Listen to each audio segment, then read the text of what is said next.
Oh, this camera is shit-tastic. Hi, doll people. Oh, hi, doll people. Oh, your glare. That glare needs to go. Isn't she cute though? Isn't she cute? I actually can't remember what brand she is, but I know she's Kmart's 18-inch doll. You know how like all the stores have like their 18-inch doll? She's Kmart's.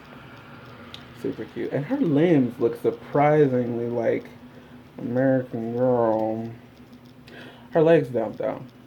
Anyway, that's not what I'm rambling. This video is gonna be rambling, and I'm not editing it because fuck editing. I just can't be with editing. At least not right now. You know, there's so much going on.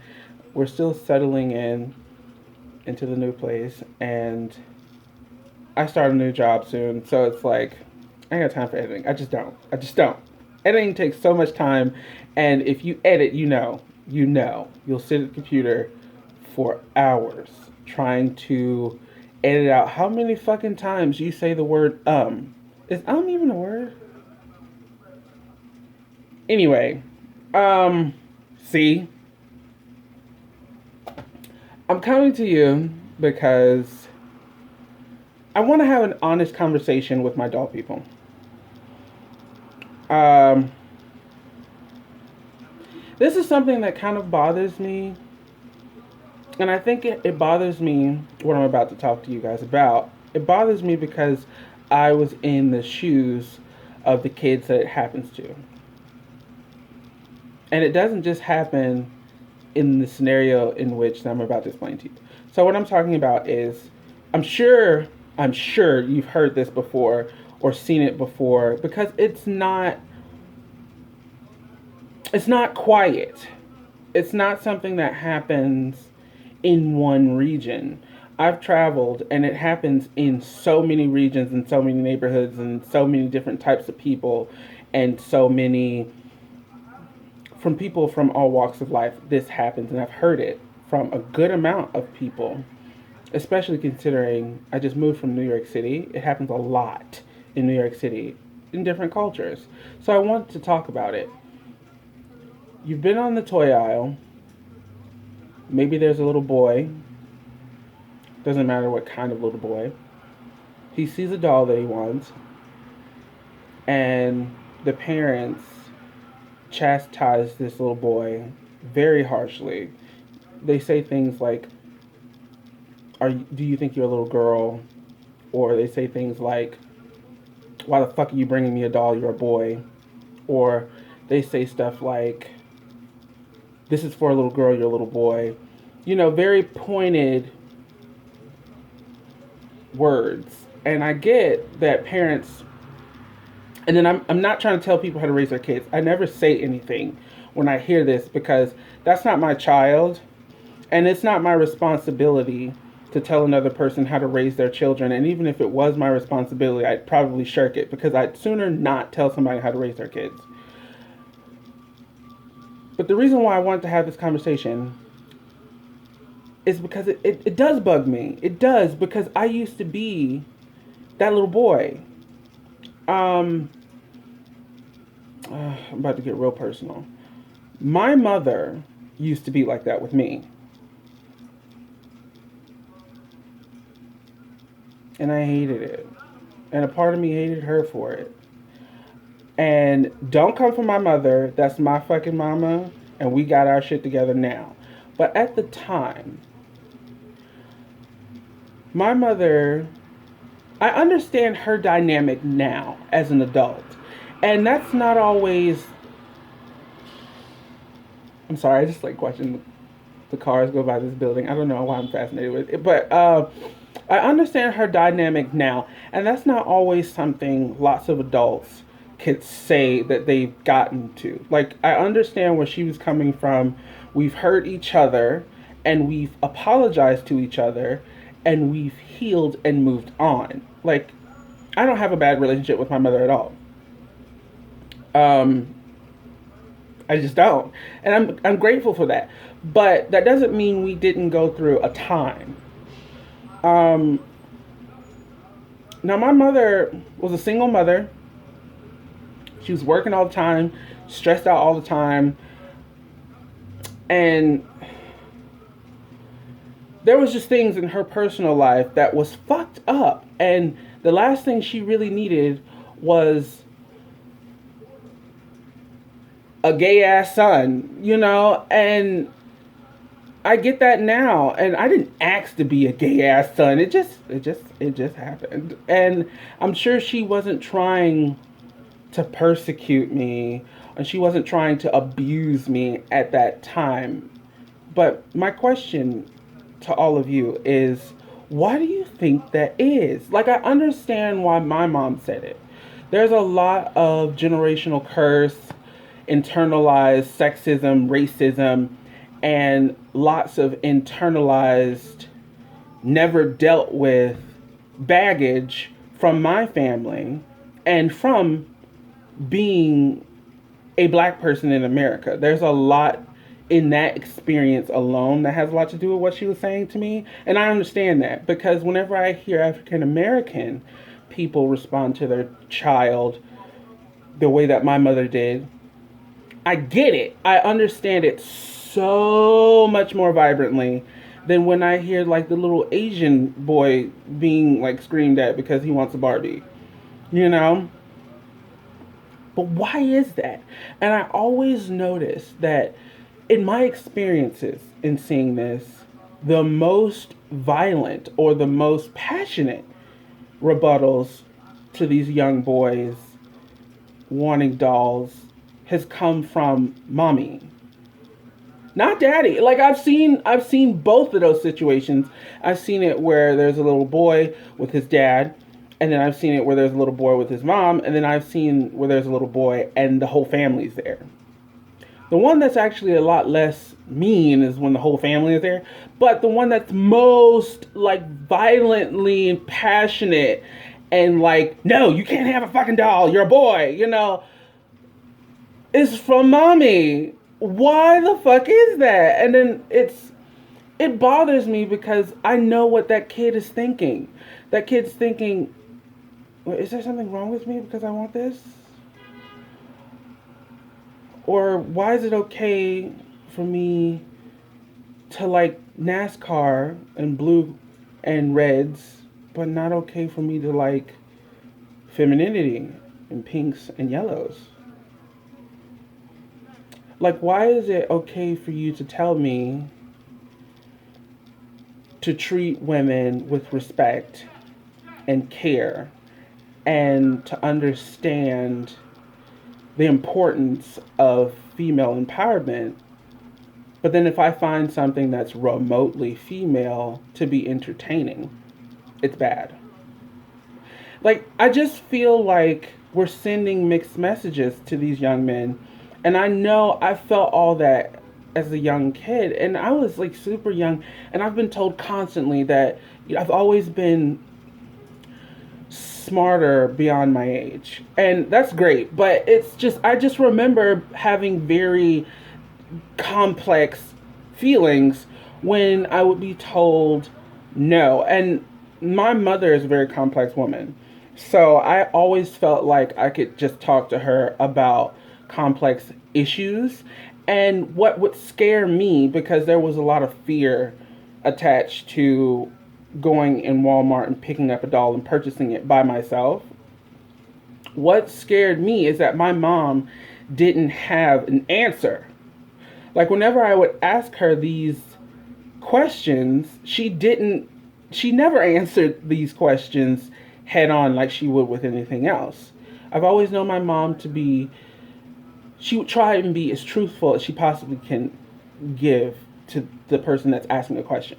But whenever I asked a question along those lines, it would be shut down. The conversation would be changed, the subject would change, or she just would be like, I'm not answering that right now. Like, she couldn't give me an answer. Like, she solidly couldn't give me an answer. And I feel like maybe she couldn't give me an answer because she was trying to get away from the inevitable.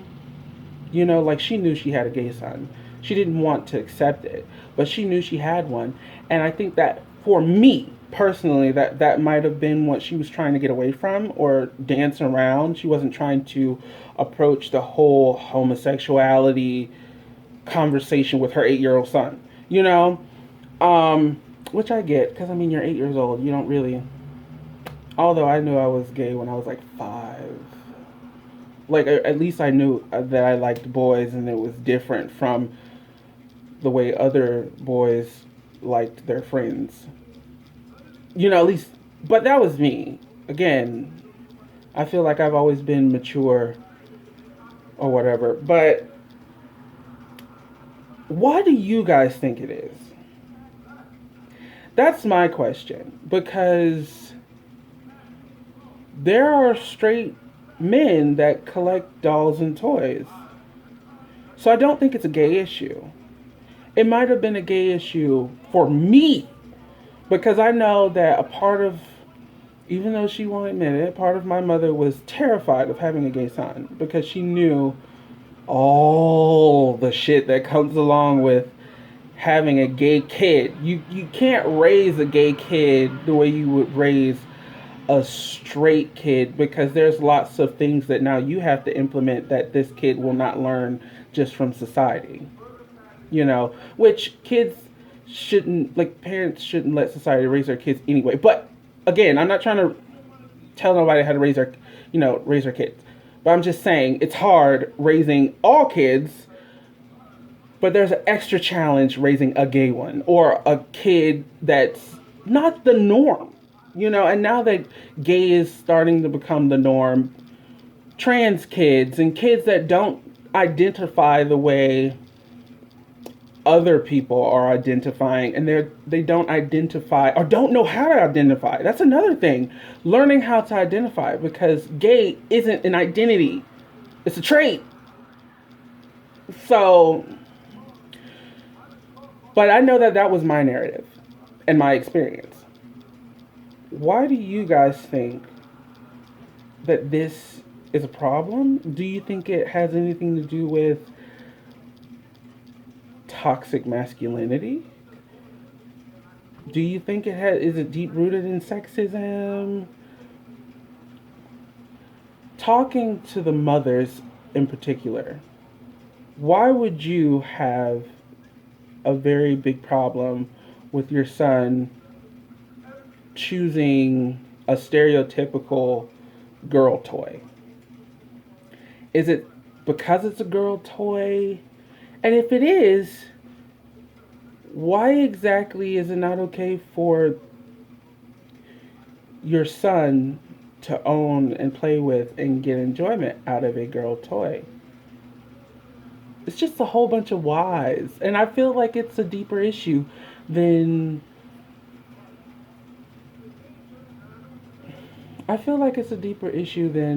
what we really allow ourselves to dive into. Because I know my mom never dove into it. Never. And that left a lot of questions. That made me feel weird. It also made me feel like I couldn't, like, my own home with my mother wasn't my safe place for a very long time. And it wasn't because I was being abused, and it wasn't because, like, my mom was a terrible person. She wasn't. It was just that I knew that there was parts of my personality that my mama was not going to deal with. And that taught me at a very young age how to compartmentalize my existence. And that led me to not really being true to parts of who I am, and hiding parts of who I am, and learning shame. It all stemmed back to knowing that I cannot play with a doll in front of my mother. And it just, that one small bit. Because then you take that lesson that you've learned and you apply it to other parts of your life. So if we've ever had the conversation, and I told you, I came out at 12 years old, but I came out again at 16. I came out at 12 years old to everybody except my mother. And then again to my mother at 16. That's what I'm talking about. That compartmentalizing shit. Like I was living several lives at any given moment because I had the people that knew that I liked dolls, and then I had the people that knew that I was gay and loved pop music, and then I had the people that knew that my mom was super into church, and it was just a whole lot of bullshit. It was a disconnect. I wasn't living like a synced up life. Everything was very, like, down to the way that I would dress.